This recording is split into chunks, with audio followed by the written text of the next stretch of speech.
बिस्मिल्लाहिर्रहमानिर्रहीम। अस्सलाम वालेकुम नाज़रीन, मैं मोहम्मद कलीम और यूट्यूब चैनल अपना कश्मीर नाज़रीन इस टाइम में मौजूद हूँ डडियाल शहर की। और तो कि मैं कल ही दसा सा और काफ़ी दिन से ये पोस्ट टाइम चली रही है कि 7 दिसंबर बरोज मंगल तो डडियाल शहर के चो और इतना बू बड़ा एहतियाज होती और अज डडियाल चो की बू बड़ा एहतियाज है जिसकी पूरे डडियाल जो बंदे सुने और मिरपली साइड उस साइड और पूरे कश्मीर जो अज तक बंदे इकट्ठे हो सुने और जरा कमल वाक़ होया और इसकी मजम्मत कर सुने और इसने पर जबरदस्त एहतजाज कर सुने और ये अपील कर सुने कि कमल ने जरा कातला उसकी सजा दो और फ़हीम ने जरा कातला उसकी भी सरेआम सजा दो। और इस वजह से आज डडियाल शहर की बंदे इकट्ठे हुई रे आस्ता आस्ता आस्ता चलसा डडियाल चौक जिया एला एक बहुत बड़ा जुलूस ने शक्ल बहुत बड़ा एहतजाज होती एला डडियाल चौक ही जासी और उठा जाता है जिन डडियाल की मशहूर शख्सियात या बड़ी शख्सियात जिन्या इस टाइम डडियाल की नुमाइंदगी करी रही अगे चली रही जिन्होंने पीछे आवाम चली रही है और अगे चली डडियाल शहर की मकबूल पर शहीद हो कि उठे जुली तकरीर कर सुने और तुम साड़ियाँ तकरीर सुनिया और जरा अवाम ने इंटरव्यू आ अवाम ने इस मौका पर जरा दुख और गम आ उसने भी आसा उन्होंने जज्बात जानने की कोशिश कर सा और बंदे को इंटरव्यू है इंसान लेकिन वाली अगली वीडियो सुना इंटरव्यू है आज जरे इतने लीडर है जिन्हें उन्हें तकरीर की इसने क्या अगली हिकमत अमली होती क्या इसने अगे रिजल्ट निकलसी और इसने मारे क्या कुछ कर सुना है। चलो अस अगे चलने और सारा कुछ तुम दसने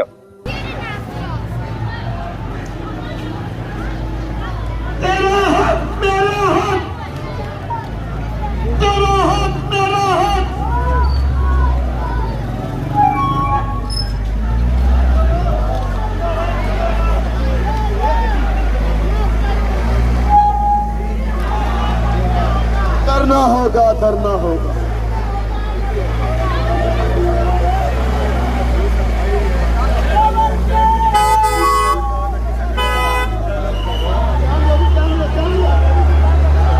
गाड़ी का रास्ता दे जी प्लीज, आगे से गाड़ी का रास्ता दे जाने दे गाड़ी का रास्ता दे जी आगे से गाड़ी को रास्ता दें और उसका हिस्सा बने जी सारे लोग जाने दीजिए गाड़ी को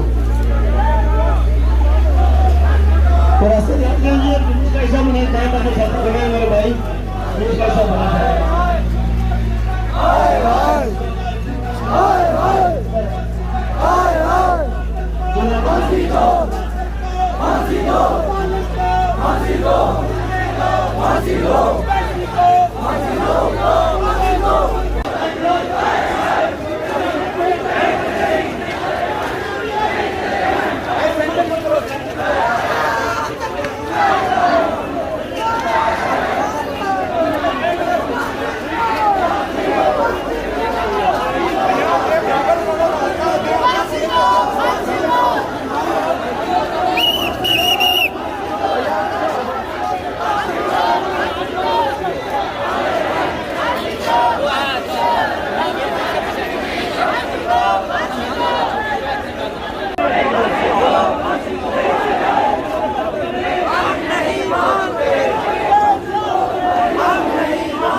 कमल के कातिल को इंसाफ दो, इंसाफ दो, इंसाफ दो, इंसाफ दो।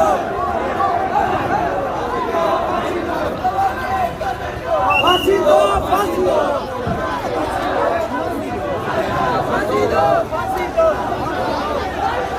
फांसी दो, फांसी दो, फांसी दो, फांसी दो, फांसी दो, फांसी दो। गिरते हैं देश में गुर्बत भाव से बच्चे में और चौक के अंदर कोई भी मर्द राशि को बंदा नजर न आए, क्योंकि हमारी बहनें और माएँ चौक के अंदर बैठेंगी। और इसके साथ मैं ये भी गुजारिश करूंगा कि जो आज के जुलूस में शामिल हैं वो गलियों के अंदर या आगे पीछे नहीं जाएंगे। नारे तकबीर। मुझे आप खड़े नहीं रहने चाहिए, कमल मतलूब के साथ इजहार करना है। हमने समझना है कि हम बगैर और बेटी के कमरा लिया जाते। नारे तकबीर, नारे तकबीर, नारे तकबीर, नारे तकबीर।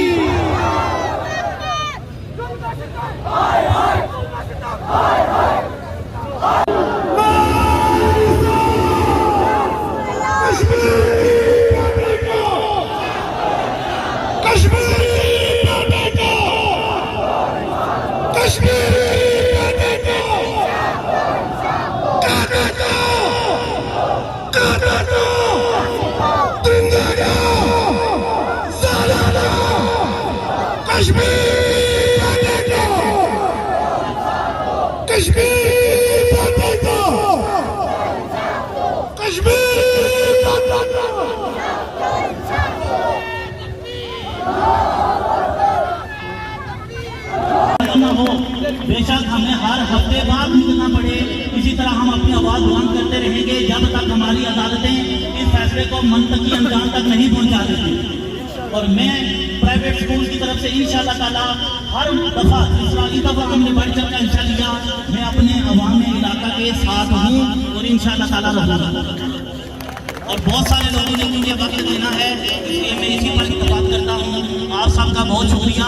और एक आखिरी रिक्वेस्ट, फोरेंसिक रिपोर्ट में बरामद किया है, आइडेंटिफिकेशन पर अफ्रेड है, उसका कंफेशनल स्टेटमेंट है, दीगर जितनी चाहते होगी वो पुलिस वो इकट्ठा करती है, वो उस चालान का हिस्सा बनाती है। चालान कह सकते हैं हम कि वो मुल्ज़िम के खिलाफ सारी शहादत होती है। ज़ाब्ता कहता है 14 दिन के अंदर अंदर उसका चालान अदालत में पेश हो, लेकिन ये ब्लाइंड मर्डर है, कोई चश्मदीद वहां मौजूद नहीं। उसका DNA लेना है, उसकी बेशुमार जाए मौके की रिपोर्ट लेनी है। तो उसके लिए अगर हम यहाँ पे पुलिस इंस्पेक्टर के लोग मौजूद हैं तो मैं उन्हें ये कहता हूँ अगर 14 दिन में नहीं हो सकता, लेकिन 20 दिन के अंदर अंदर आप 20 दिन के अंदर अंदर आप उसका चालान पेश करें। चालान पेश होने के बाद उसका स्पीडी ट्रायल ये सब के मुताबिक इंशाल्लाह होगा। अगर इसके मुताबिक कोर्ट नहीं करती तो यहाँ पे बार एसोसिएशन मौजूद है, हम उसकी उस पर नजर रखेंगे। और चीफ जस्टिस हाई कोर्ट से भी गुजारिश करते हैं कि उनके जो मातहत अदालत है, जिस अदालत में उनका ट्रायल होगा, तो हम इंशाल्लाह चीफ जस्टिस साहब को भी लेटर लिख रहे हैं, उन्हें भी हम मिलने की कोशिश भी कर रहे हैं कि उनसे अगर टाइम मिल जाए तो हम उनसे मिलें।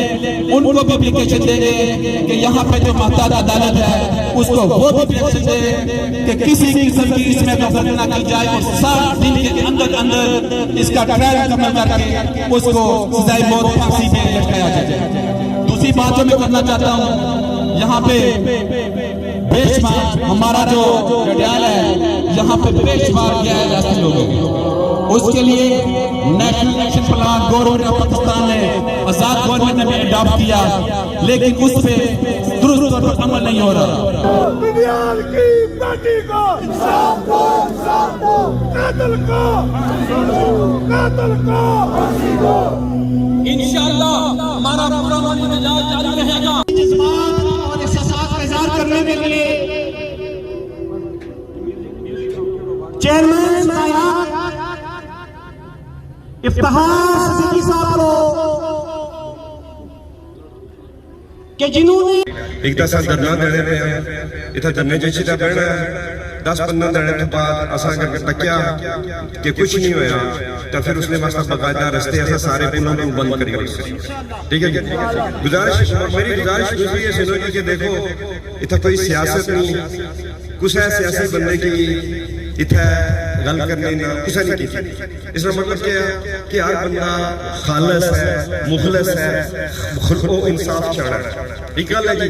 दूसरी गल है कि मैं तो अपना 100,000 मरतबा कोई कुरान मस्जिद में आर्ज दिता और हर महफिल हर जगह आर्ज दिता कि तुम एक बार साढ़े पे एतबार करो, इस माड़े पे ना करो। जेड़ा मैं कुरान ना हल्फ देना, मैं कुरान पर हल्फ देना वा कि अल्लाह मेरे पे भी लानत है इस जिंदगी भी और मरने तो बाद भी लानत है। अगर जो मैं बयान करना वा वो मैं ना चाहूँ ये हल्फ तो खुदा मेरे पर लानत है इस दुनिया च और मरने तो बाद भी। देखो ये बहुत डाढ़ी गल है ना। आज भी कि मैं कुरान पर हल्फ देना पाया, एक ऐसा देना पाया कि बराए मेहरबानी साढ़े पे थोड़ा एतबार और असा जदू आहा इसने हल की है ये सारी चीज़ों का खात्मा, सारी चीज़ों की जी सड़क नंबर बातिल लाई भी गुलाम बनाया आपको आका बनी के बैठे, इन सारी चीज़ों ने यही करा है कि असा खुलूस से नहीं अपना दिल में जिस तरह मैं चाहना ना हल्फ चाहना मैं चाहना सारे बंदे हल्फ चाहना कि हर बंदा हल्फ दे रहा है जी कि मैं कुरान पर हल्फ देना हुआ कि असा इस बुराई की दिला विचों पेटा विचों खून मुखलस से खत्म कर सकते खत्म। दूसरी बात यह है जी कि देखो असा ना चाहे कि इतना कोई अनारकी फड़ा रस्ते बंद करा लोगों की दुनिया कौन चाहना जी कोई चाहना कि असा चाहे मैं तो बाकी मैं हर रोज रोई तो उठना हर रोज इस वेले मैं सामने रहूँ लेकिन मैं शर्मिंदगी वाली गल है बंदा क्या करना पाया समझो इतनी दुखनिया गल्लां इस तो अलावा तो ना रोजमर्रा साढ़े थाने क्या होना साड़ियां अदालतां कचहरियां क्या होना सो रोई रोई मरी मैं तो वैसे ही मरने वाला हूं ना मैं ये सारे दुख दर्द और अजाब रोजाना की बुनियाद पे इतने झीलना वा इतने झीलना में क्या और मैं कुरान पर से हल्फ देना बड़ा करना भी था चुआने सामने में टाव मारी मारी पता नहीं इस वास्ते कि तुम अगर सदा साथ दो ना इन सारे चोरां के साथ बिल्कुल ईमानदार और ध्यानदार और जनती बनाई जनाब राजा इम्तियाज एडवोकेट साहब जो कमर मतलूब कमेटी के सरबराह भी हैं, रात को उनकी फैमिली का एक्सीडेंट हुआ है और वो अभी तक हॉस्पिटल में है। अल्लाह ताला सबको जल्द अज जल्द सेहत कामला अता फरमाए। हम सब की हमदर्दियां और हम सब की दुआएं राजा इम्तियाज साहब की फैमिली के साथ है। अब मैं दावत देता हूं जनाब राजा शोएब आबद साहब को कि वो अपने ख्यालात का इजहार करें। राजा शोएब आबद साहब। बिस्मिल्लाहिर्रहमानिर्रहीम। कोई तकरीर करने से ना आए, माड़ी राती राय सी कि मैं तकरीर ना करना। मुसालिम माशरे ने सरबराह इम्तियाज साहब इफ्तिखार साहब नुमाइंदगी करता हूँ सदर बाहर करता हूँ, लेकिन मैं गाल इस वजह करना चाहना कि इम्तियाज साहब इतना मौजूद कोई नहीं तो मैं अपने इलाके नुमाइंदगी करता हूँ। इन्होंने बरादरी चो एक बंदा गल कर इन्होंने फैमिली चो जिन्हें दुख है दर्द है जिन्हें बच्ची इस दुनिया में चली गई। गुजारिश है कि मैं किसी और टॉपिक पर ना गल करना, सिर्फ इस टॉपिक पर गल कर सकता दो चार गल्लां कर सकता। एक तो मैं पटियाल ने लोगों ने शुक्रगुजार हाँ तुसा ने जज्बे की सलाह पेश करना। मैं सियासतदान होने तो पहले एक इंसान और जो सियासतदान है सब तो पहले इंसान साड़ियां भी धियां भैणों वादा है जब बच्ची मिसिंग केस ना आगाज होया तो असा हर रोज जाने से सरकार साड़ी मावां भैणों पूछनियां से उस बच्ची ने क्या तुसा क्या किया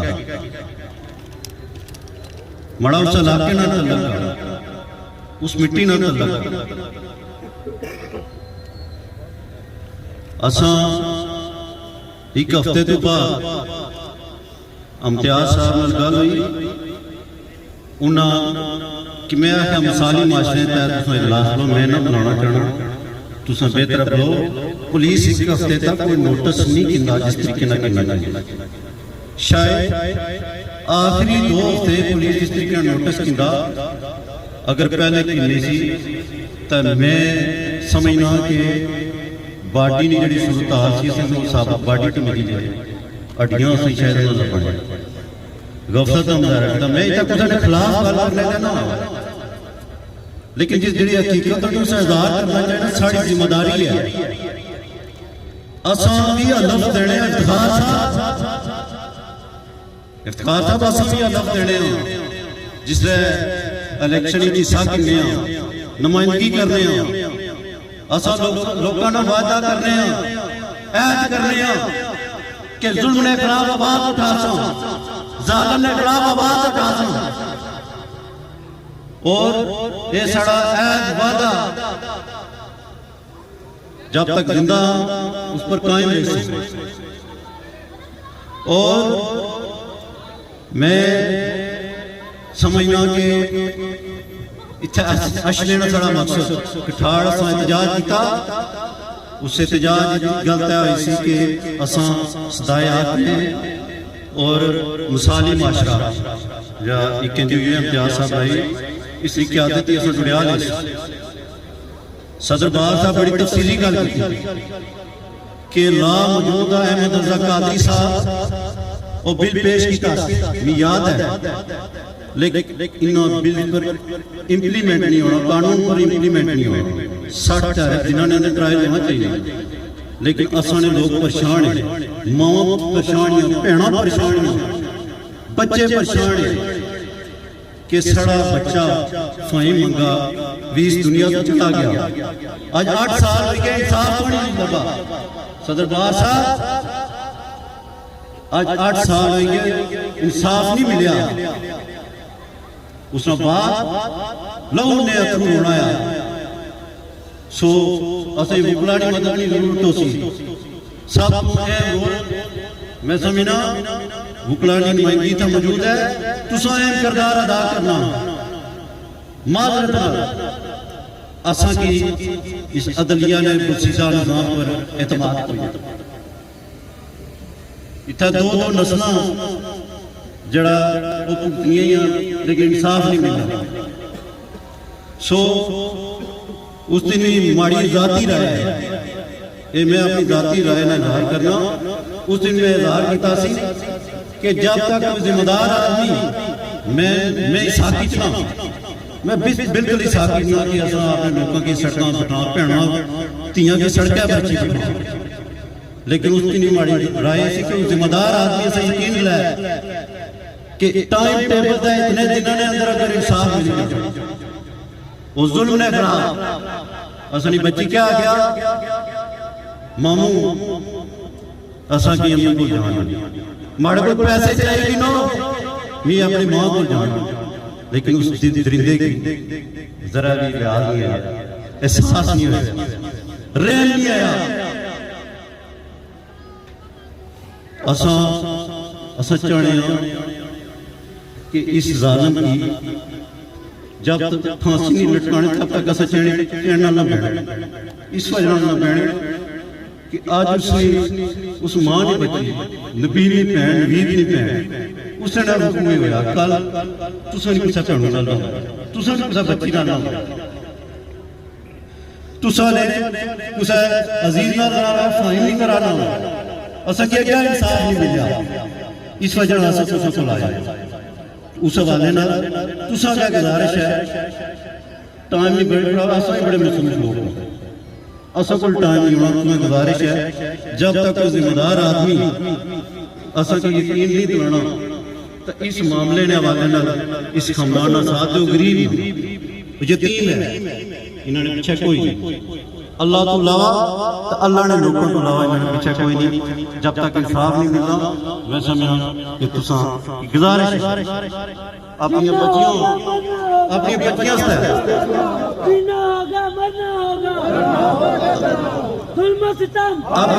से अपनी धियां भैनों से टाइम दियो।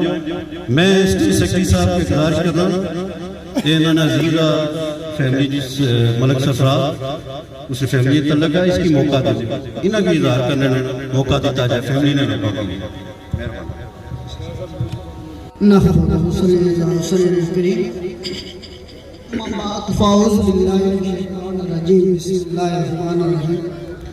जितने भी लोग आए हमारियां भैन मेरे भाई मेरे बुजुर्ग सबका शुक्रिया।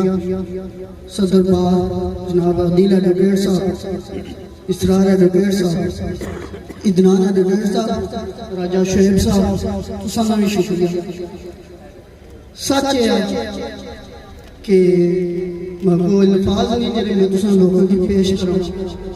मैं तो मतलब ना मामूली और हमारे जज्बात इतने हैं कि मैं बर्दाश्त न कर सकता। सच है शहबाब साहब हमारे भाई है जिस वक्त भी कॉल कर सकूं मैं इन्होंने निशाना ठूसा और टुकना रह सकूं। कौन मतलब ना जिला वाक़या होया